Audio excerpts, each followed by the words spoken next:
Halo semuanya, salam Bumper. Selamat bergabung kembali di Bumper Podcast edisi Bulan Misi. Hari ini kita ada tamu teman-teman yang juga masuk di sekolah teologi ya. Dan kita mau berbincang-bincang santai, jadi gak usah tegang-tegang ya. Oke, sebelum kita memulai perbincangan kita lebih dalam, kita mau berdoa dulu. Mari kita berdoa.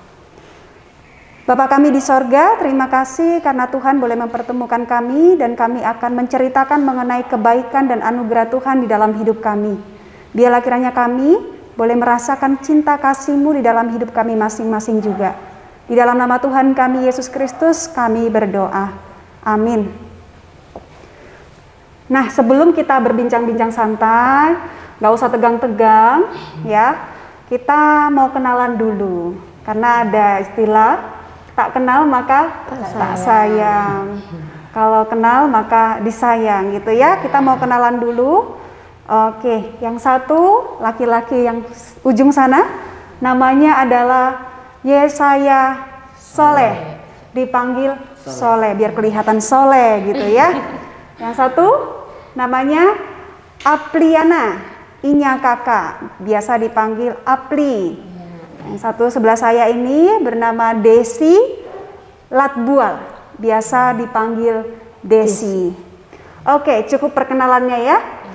Nah, kita mulai tanya-tanya nih.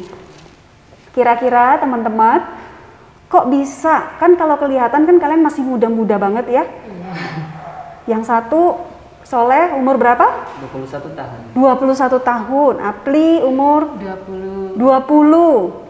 Desi umur 18 tahun. Mereka masih sangat-sangat muda, tapi mereka terpanggil untuk masuk sekolah teologi. Ya. Kenapa kalian terpanggil untuk masuk merasa terpanggil untuk masuk sekolah teologi? Kenapa nggak memilih sekolah sekuler aja? Nah, mungkin bisa diceritain ya. Kok bisa sih milih sekolah teologi gitu? Mungkin dari Apli? Ya, kalau dari saya merasa terpanggil. Jadi saya masuk sekolah teologi. Sebelum saya masuk itu, saya mau minta pertolongan dari Tuhan supaya doa saya dikabulkan. Jadi akhirnya Tuhan mengabulkan doa saya untuk masuk sekolah teologi. Oke, kenapa pilih teologi? Karena saya ingin menjadi pelayan Tuhan. Ingin menjadi pelayan Tuhan. Oke, wah keren. Kalau Soleh, kenapa nggak pilih sekolah sekuler aja? Yang pertama itu saya mau merubah perilaku saya, hidup saya. Mengubah perilaku ya?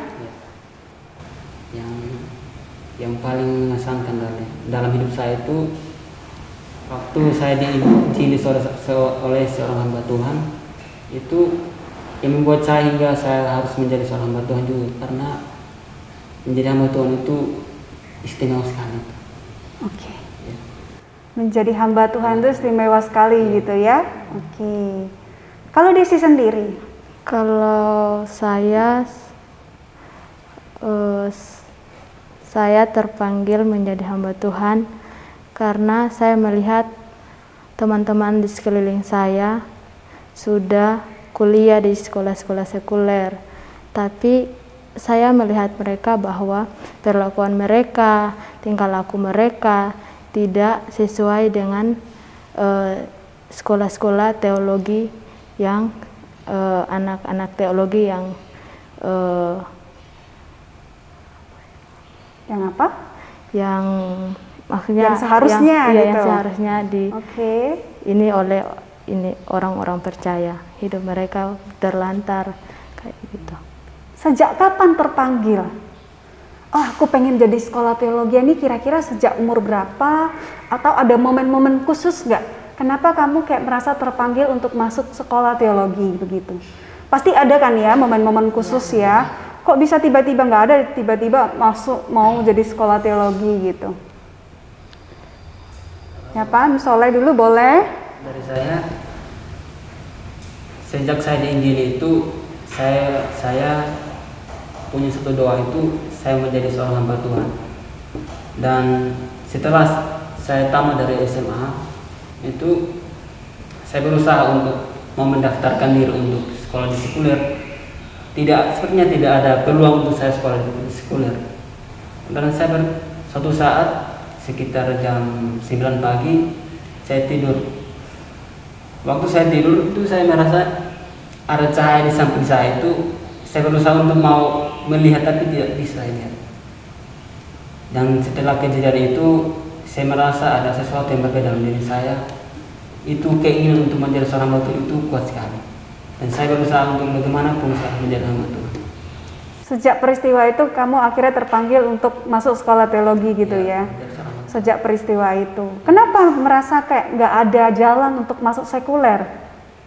Apa yang membuat Soleh merasa nggak ada jalan masuk sekolah sekuler? Karena setiap kali saya mau ke sekolah untuk mengambil ijazah seperti itu, saya akan mengalami kecelakaan. Selama 4 kali saya mengalami kecelakaan dan saya berpikir sepertinya Tuhan tidak mengizinkan hal ini terjadi pada saya. Jadi saya berpikir, dan setelah saya mengalami kecelakaan itu, barulah itu kejadian yang cahaya itu. Waktu pagi jam 9, dan saya mulai berpikir mungkin maksud Tuhan supaya saya menjadi seorang Tuhan. Karena ada sejak saya di SMP itu, saya kan doa saya itu menjadi seorang Tuhan. Jadi ini mungkin ini jawaban Tuhan ini. Berarti mengalami peristiwa-peristiwa sebelumnya gitu ya, akhirnya memutuskan untuk iya ini berarti aku dipanggil nih untuk jadi hamba Tuhan gitu ya Soleh ya. Oke.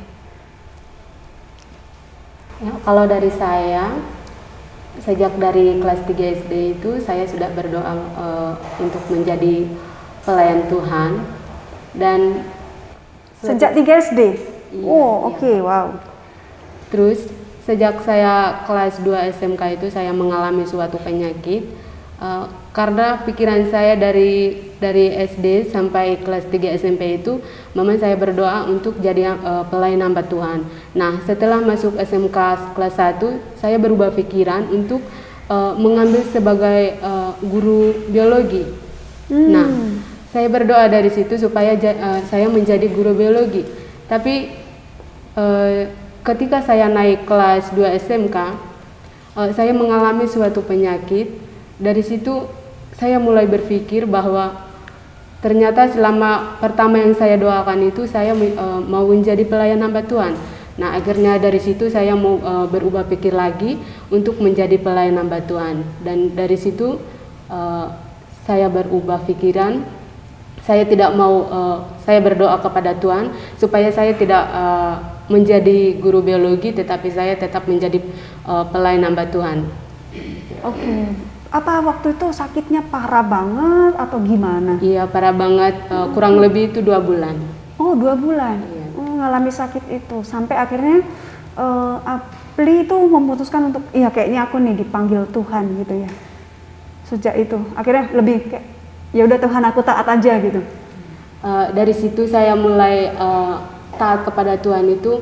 Saya dilayani oleh seorang hamba Tuhan di dekat gereja kami. Di situ hamba Tuhan ini mengatakan bahwa jikalau saya tidak memutuskan salah satu dari pilihan antara dua pilihan saya ini, jadi Bapak Pendeta, Bapak Gembala ini mengatakan kau harus pilih yang satu pilihan, jangan 2 pilihan. Nah, saya bilang saya pilih jadi hamba Tuhan aja. Dari situ saya memutuskan untuk jadi hamba Tuhan. Oke. Kalau Desi sendiri?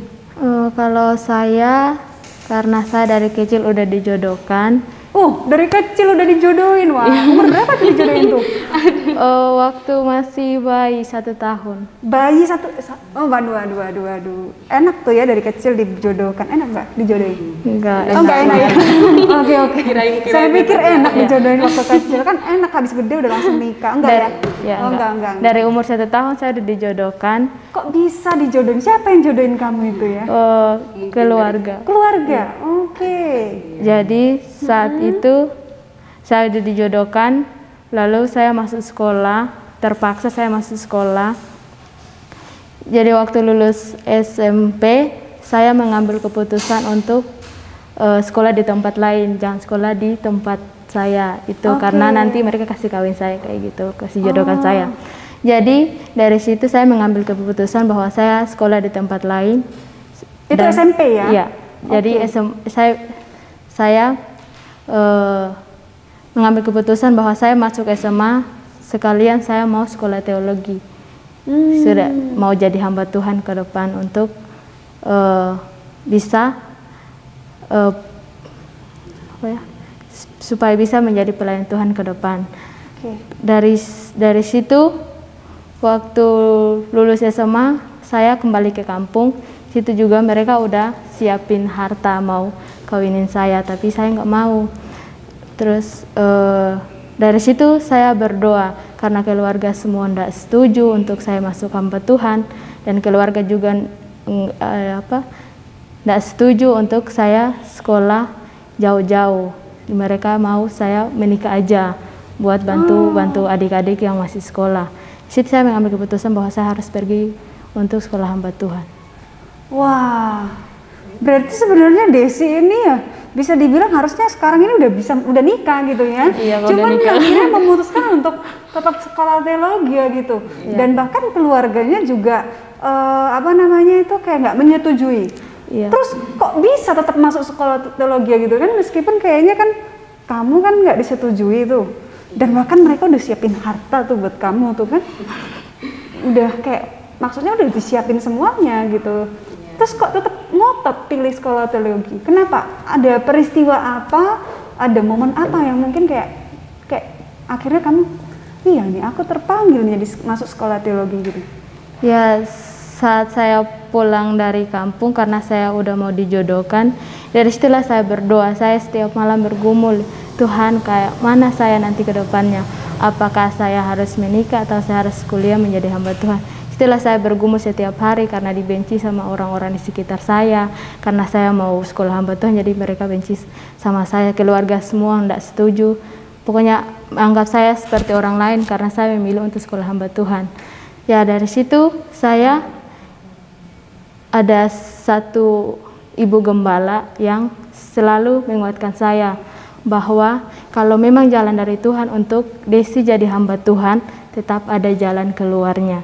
Ya dari situ saya karena keluarga juga mengasih dua pilihan buat saya, kalau memang kamu tidak mau menikah, kamu sekolah aja di sini, terus mengajar di sini.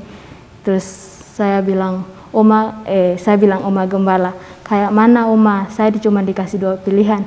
Kalau nggak menikah berarti kuliah di sini, nggak usah jadi hamba Tuhan. Karena mereka bilang jadi hamba Tuhan nanti kedepannya nggak bisa jadi apa-apa kayak gitu, penghasilannya nggak tahu apa kedepannya. Tapi dari situ saya bergumul terus. Tiba-tiba ada surat masuk dari sekolah teologi. Katanya udah ada panggilan buat Desi untuk jadi hamba Tuhan. Setelah saya berdoa, saya urus surat-surat karena waktu corona, jadi susah sekali untuk urus surat-surat. Saya juga baru umur 17, jadi belum ada KTP. Setelah saya urus surat-suratku, pergi urus surat-suratku sendiri. Kartu keluarga pun saya sampai hapus namaku dari keluargaku, karena itu pun saya sembunyi-sembunyi, pergi sembunyi-sembunyi urus surat-suratku sendiri. Ambil keputusan untuk hapus nama saya dari keluargaku untuk buat surat pindah sendiri. Ya dari situlah saya berdoa, Tuhan kayak mana? Kalau memang Tuhan memanggil saya untuk menjadi hamba Tuhan, pasti ada jalan keluar. Nah dari situ saya berdoa, dan seketika besoknya saya mau pergi, nah di situ mama saya duduk menangis. Terus ya mama setuju, cuman mama saya sendiri yang setuju buat saya jadi hamba Tuhan. Dan dari situlah saya merasa bahwa memang Tuhan memanggil saya untuk keluar dari keluarga yang belum percaya Tuhan, karena semua keluarga masih di agama. Jadi banyak tantangan ya pas masuk sekolah teologi ya, nggak disetujui keluarga atau juga yang lainnya, disuruh harus nikah gitu ya. Itu kan Desi.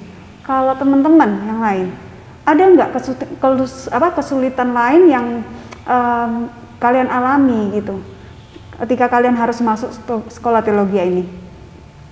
Yang saya alami itu dari keluarga juga, karena di mana mereka tidak menyetujui saya untuk menjadi seorang hamba Tuhan juga. Maunya mereka itu saya harus menjadi seorang polisi atau tentara.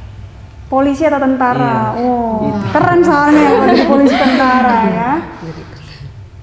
Tapi saya kembali mengingat panggilan saya bahwa saya harus menjadi seorang hamba Tuhan, karena di mana lingkungan saya juga ini tidak pernah untuk belajar untuk merubah mereka itu agak sulit juga. Jadi saya sendiri juga tidak bisa buat apa-apa karena saya tidak paham juga. Dari situ saya bergumul, Tuhan tolong supaya saya bisa memahami maksud Tuhan, supaya saya bisa meskipun sedikit saya merubah pikiran mereka juga. Gitu. Ya kalau dari saya, memang dari kecil itu, dari kelas 3 SD itu saya sudah berdoa untuk jadi hamba Tuhan, dan dari keluarga saya juga sudah setujui kalau saya sudah masuk jadi hamba Tuhan untuk sekolah teologi.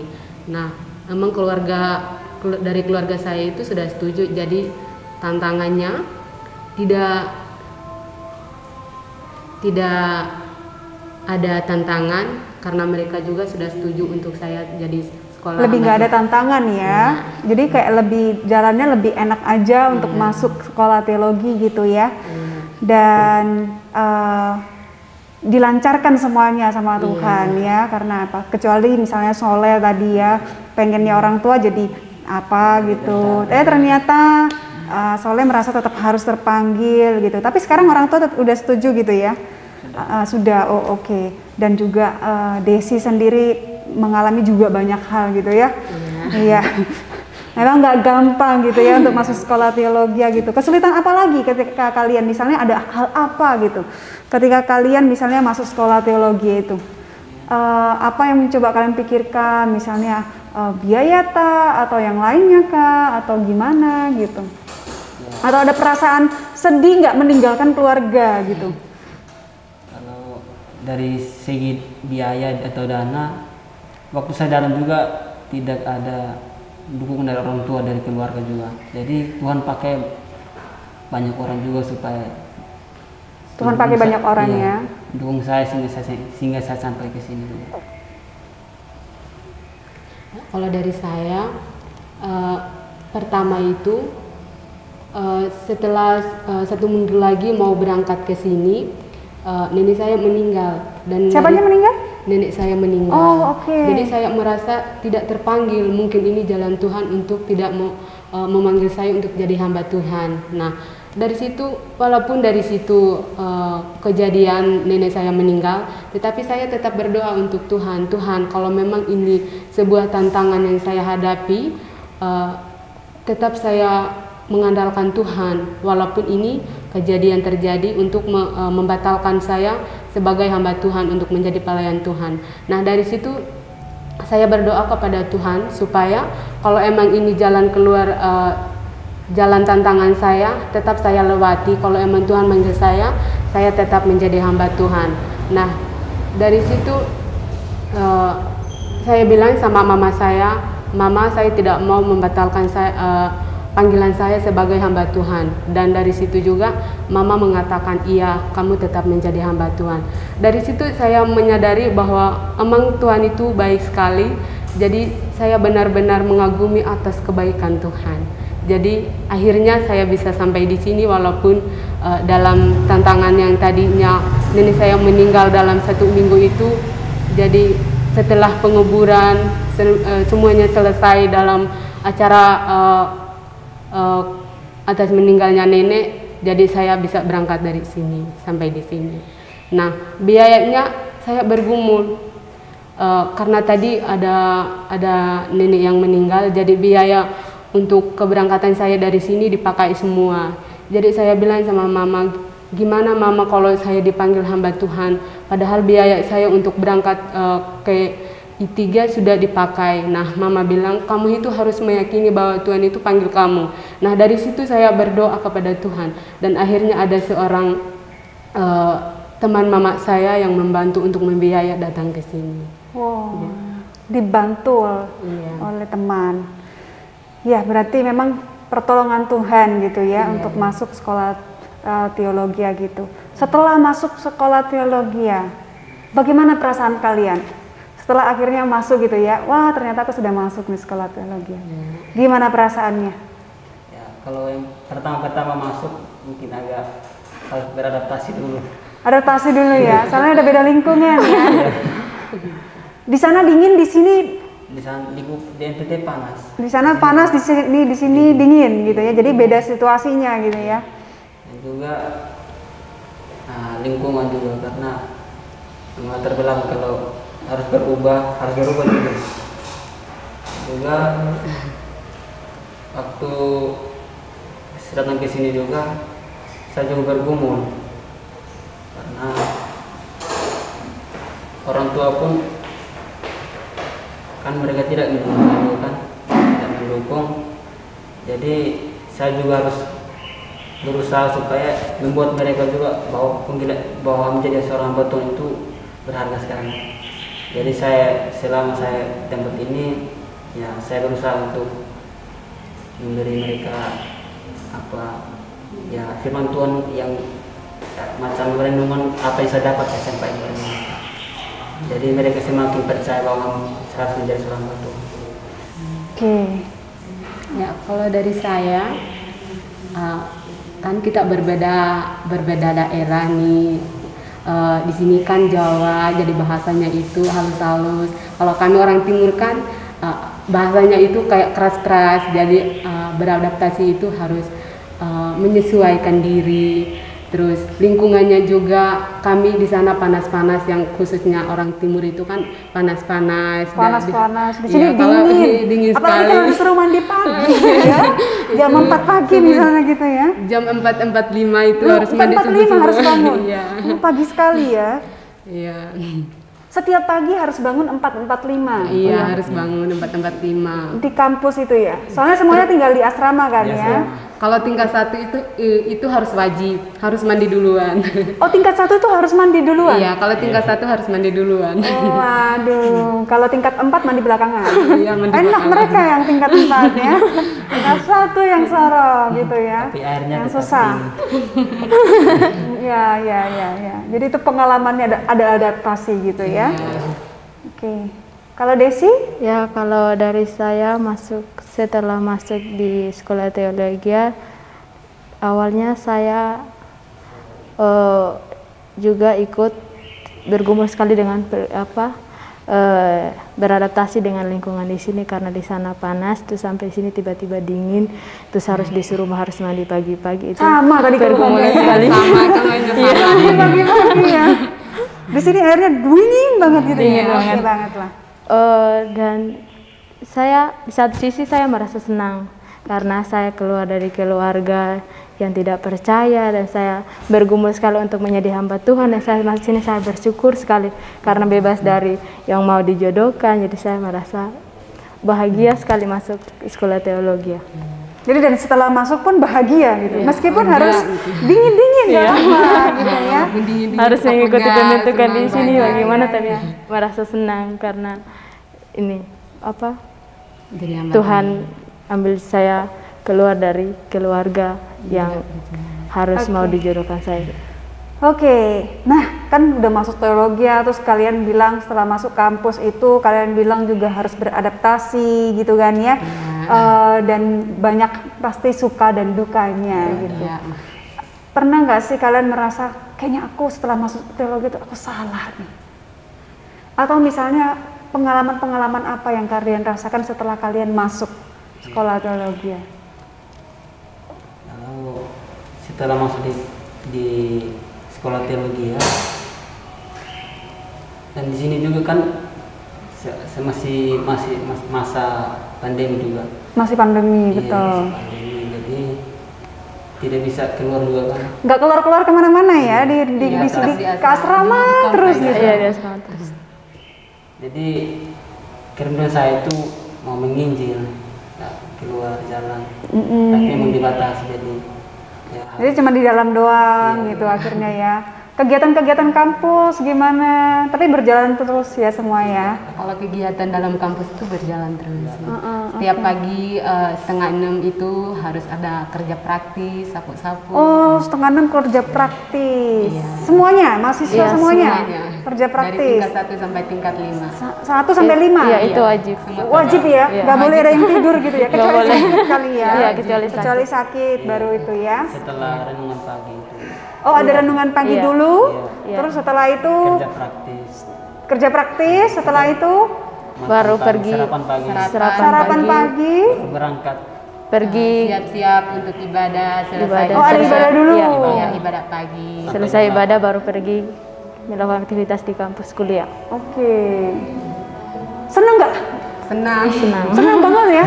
Meskipun tetap harus bangun pagi ngikutin kegiatannya itu senang juga ya. Iya, senang banget. Karena itu tadi ya terpanggil gitu ya. Iya. Nah, teratur juga. Jadinya teratur juga. Makannya juga teratur. Ya, makanya juga teratur. Jadi semuanya teratur. Jadi semuanya teratur gitu ya. Tapi capek nggak? Capek juga. Ada capek juga ya. Juga. Ada capek juga, tapi menyenangkan. Iya, menyenangkan. Kesulitan apa yang dirasakan setelah ada di kampus? Setelah kuliah teologi itu kesulitan apa kira-kira? Ngalamin kesulitan apa nggak sih? Siapa dulu? Ayo.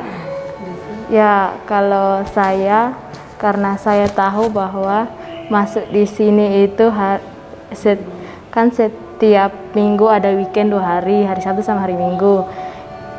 Saya tahu bahwa weekend 2 hari itu biasanya pelayanan di luar, pelayanan pelayanan pergi misi di mana kayak gitu. Tapi setelah kami masuk karena masa pandemi, jadi kami tidak bisa pergi pelayanan di luar untuk menjangkau orang-orang di luar. Ya disitulah pergumulan kami. Karena selama pandemi kami weekend cuman di asrama doang, nggak kemana-kemana kayak gitu. Ya, kalau dari saya kan dalam sekolah teologi khususnya di I3 ini kami ada pelayanan khusus weekend selama 2 hari, Sabtu dan Minggu. Nah, dari situ kami seharusnya harus pelayanan di luar, tetapi karena pandemi, jadi kami tidak bisa pelayanan di luar. Nah, itu tuh menjadi suatu pergumulan saya sendiri. Nah, dari situ juga pergumulan saya membutuhkan biaya karena kami pelayanan weekend. Walaupun tidak pelayanan weekend di luar, tapi harus membayar pelayanan uang weekend. Nah, di situ juga menjadi suatu pergumulan saya. Kalau dari saya itu kan kita kan dari berbagai macam suku. Jadi mau saling mengenal ini kita harus menyesuaikan diri. Jadi apa yang tidak boleh kita lakukan tinggalkan. Artinya jangan kita tonjolkan lagi kita sesuaikan supaya kita lebih akrab, lebih saling mengenal, itu yang paling penting. Kalau soal itu kan tadi kan soal kehidupan di kampus gitu kan ya. Kalau misalnya soal untuk kuliahnya sendiri mengalami kesulitan nggak? Misalnya pelajarannya susah banget nih misalnya gitu. Terus harus misalnya ngerjain tugasnya banyak banget misalnya gitu. Gimana tuh? Ya, kalau dari saya sendiri, karena sekolah teologi itu harus belajar bahasa Arab, bahasa Ibrani, bahasa Yunani. Nah, itu yang menjadi kesulitan saya sendiri. Wow, bahasa bisa ya tapi ya? Iya, kalau itu. Mesti belajar ya, banyak banget yang dipelajari itu. Oke. Ya, kalau dari saya sama sih. Harus belajar bahasa Arab, harus belajar bahasa Yunani, harus belajar bahasa Ibrani. Itu tuh menjadi pergumulan saya juga. Dan pertama masuk itu saya merasa tidak bisa mengerjakan apa-apa. Kayak mengerjakan tugas itu, mau kerjakan yang mana? Soalnya banyak sekali tugasnya, harus kerjakan yang mana nih? Setiap hari pertama sekali masuk kampus itu setiap satu mata pelajaran itu harus ada tugas pribadi, tugas kelompok. Jadi itu tuh menjadi pergumulan saya. Jadi harus saya kerjakan yang mana nih? Itu menjadi pergumulan saya juga. Kalau tentang tugas, ya saya juga merasa kesulitan karena membagi waktu. Kadang-kadang ada tugas yang mudah kita kerjakan, baik tugas pribadi, tugas kelompok. Yang paling sulit itu tugas kelompok karena harus merangkul, bukan kita sendiri, harus kita bersama-sama, bersatu dengan satu kelompok. Jadi itulah, karena kalau kita tidak membagi waktu dengan secara baik juga, itu akan besok pun ada tugas, besok ke depan lagi mungkin ada tugas. Hampir tiap hari ada tugas. Hampir tiap hari ada tugas. Jadi harus memaksimalkan waktu yang ada. Iya. Jadi ya memang ada kesulitan, Iya. tapi bisa melewati ya. Bisa. Apalagi nih udah semester ini udah habis gitu ya. Iya. Gimana perasaannya setelah semester? Wah, semester ini selesai ya. Senang banget. Happy gitu ya. Iya. Dan semester ini terlewati. Iya. Oke. Nah, kalau soal kehidupan di kampus misalnya lagi tadi kan, kehidupan asramanya misalnya boleh pacaran? Nggak boleh. Kenapa nggak boleh pacaran?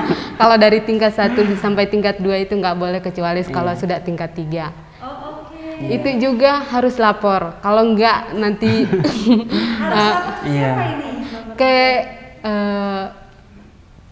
Ke bidang 3 dulu. Iya, ke bidang 3 harus lapor. Dosennya Iya. juga ya? Iya. Lapor ke dosennya, nih aku pacaran nih sama ini. Iya.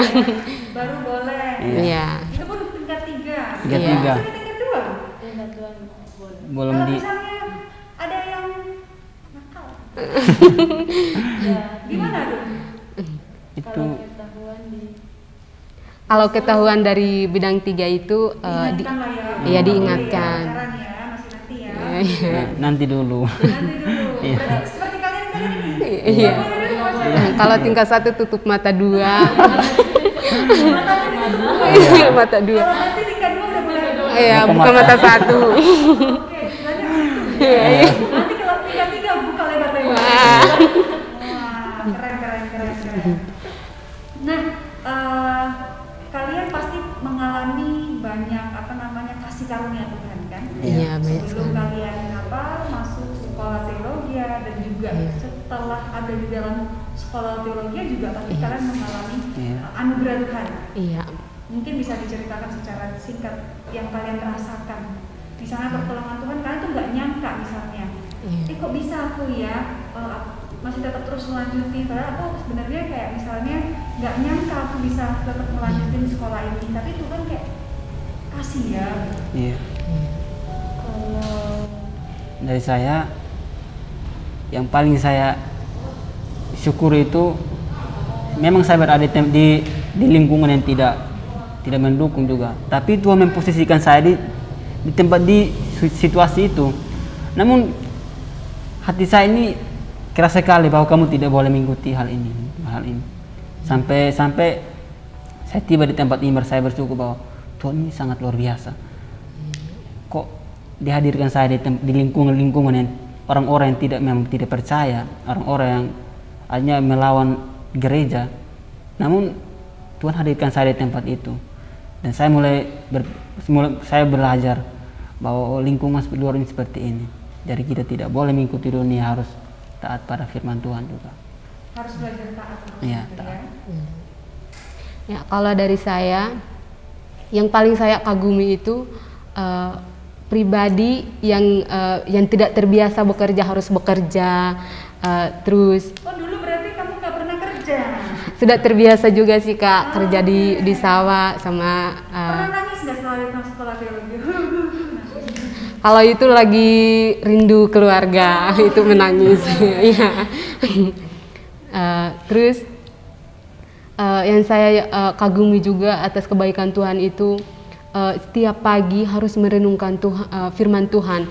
Di situ tuh saya suka sekali, senang sekali karena di situ juga kita lebih mendekatkan pribadi kita untuk mengkhususkan diri kita untuk berdoa kepada Tuhan. Di situ saya senang sekali. Nah, yang paling mengagumkan ketika saya berdoa kepada Tuhan tentang sponsor untuk membiayai sekolah saya di sini, dan itu tuh di waktu yang saya tidak ketahui, Tuhan mengabulkan doa saya, dan di situ tuh saya kagum sekali dengan kebaikan Tuhan. Tiba-tiba saya mendapat sponsor. Itu tuh saya kagum sekali dengan kebaikan Tuhan. Emang Tuhan ini memanggil saya untuk menjadi pelayan hamba Tuhan. Gitu. Ya, kalau saya sendiri, kalau mau hitung berkat Tuhan yang kita terima, memang tidak bisa kita hitung karena dari kandungan kita sudah mendapatkan kasih karunia dari Tuhan. Dan saya sangat bersyukur atau mengagumi karena Tuhan memilih saya dari tengah-tengah orang-orang yang tidak percaya kepada Tuhan. Dan saya juga Tuhan mencukupkan dana-dana yang saya butuhkan di sini.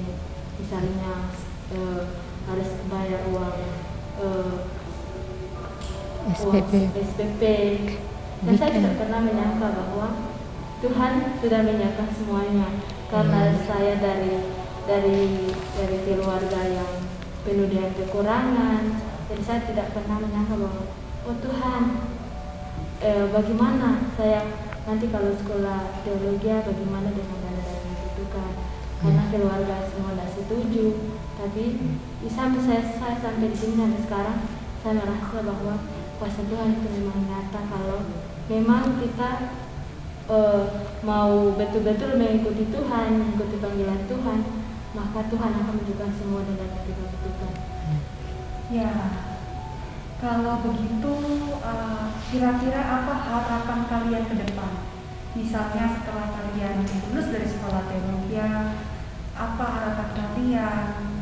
Kedepannya seperti apa? Kalau harapan saya ya mau kembali ke tempat saya, tempat asal itu, karena ada satu pos gereja yang tidak ada seorang hamba Tuhan. Oke, berarti ada keperluan untuk pulang ke tempat asal, untuk apa, menjadi pelayan Tuhan di sana.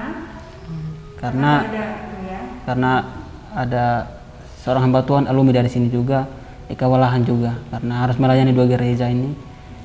Harus kan gereja yang pos ini kan di tengah-tengah ya hutan lah. Iya, jadi kewalahan juga. Kadang-kadang kalau hujan itu bisa ya kadang-kadang jalan kaki. Nah, kalau dari saya bersyukur kepada Tuhan, di mana Tuhan memilih saya di tengah-tengah keluarga yang tidak percaya Tuhan, dan ini menjadi suatu doa saya supaya harapan saya ke depannya saya bisa kembali kepada keluarga saya untuk melayani dan bisa percaya kepada Tuhan. Dan di tempat saya juga masih kekurangan hamba Tuhan. Di situ ada 2 gereja juga. Seorang hamba Tuhan yang satu ini kewalahan juga sudah melayani ke satu gereja, harus ke gereja yang satu lagi. Jadi ini juga menjadi suatu harapan saya supaya kedepannya saya bisa melayani keluarga saya dan gereja. Ya. Ya, kalau dari saya juga pengen kembali ke tempat asal saya, karena di sana tidak kurangnya pendidikan, dan di sana juga banyak orang yang belum percaya. Tidak ada satu keluarga pun yang percaya kepada Tuhan, dan saya memiliki rinduan untuk menjadi hamba Tuhan supaya Tuhan bisa mengajar, supaya bisa menjadi pelayan Tuhan, supaya bisa menjadi contoh dan teladan bagi orang-orang di sana. Jadi semua harapannya untuk melayani Tuhan lebih lagi, dan memberikan yang terbaik tentunya buat Tuhan gitu ya. Dan perjalanan kalian masih panjang banget. Panjang banget. Masih panjang banget. Iya. Yang pastinya tetap terus berjalan dalam jalan Tuhan, ikuti terus panggilan Tuhan. Karena kalian udah yakin gitu kan? Gak mudah memang, tapi kalau memang sudah Tuhan panggil, itu pasti Tuhan akan mampukan. Ada satu pesan firman Tuhan yang bisa saya bagikan untuk kalian, yang terambil dari 1 Timotius 6 ayat 12. Yang berbunyi demikian: bertandinglah dalam pertandingan iman yang benar, dan rebutlah hidup yang kekal. Untuk itulah engkau telah dipanggil, dan telah engkau ikrarkan ikrar yang benar di depan banyak saksi. Jadi bertandinglah kalian, selesaikan semuanya, berjalan bersama dengan Tuhan. Pasti Tuhan akan memampukan. Semangat terus, jangan pernah menyerah, meskipun masih depan panjang gitu ya. Iya, jadi buat anak-anak muda yang lain juga yang mungkin sekolah di teologi juga gitu ya, juga harus tetap semangat gitu ya. Nanti belum lagi nyusun skripsi, gitu ya, melayani Tuhan harus lebih terus semangat. Thank you buat teman-teman semuanya, buat untuk sharingnya hari ini kita bisa bincang-bincang santai. Kiranya Tuhan yang memberkati teman-teman semuanya, dan terima kasih juga untuk kesediaannya semuanya ya. Oke, mari kita akan mengakhirinya. Untuk itu kita akan berdoa. Terima kasih Tuhan, untuk saat ini kami sudah melihat akan kebaikan Tuhan kepada 3 saudara kami ini mengenai panggilan mereka. Dan kami percaya ketika Tuhan memanggil mereka, Tuhan juga yang akan memperlengkapi mereka. Dan Tuhan kiranya Engkau terus memakai mereka. Dan Tuhan, kami berdoa biarlah kiranya Engkau juga yang menolong setiap kami, supaya kami boleh belajar untuk taat kepadamu dan mengasihi Engkau seumur hidup kami. Terima kasih untuk hari ini. Di dalam nama Tuhan kami, Yesus Kristus, kami berdoa. Amin. Sampai jumpa. Tuhan Yesus memberkati. Sampai jumpa.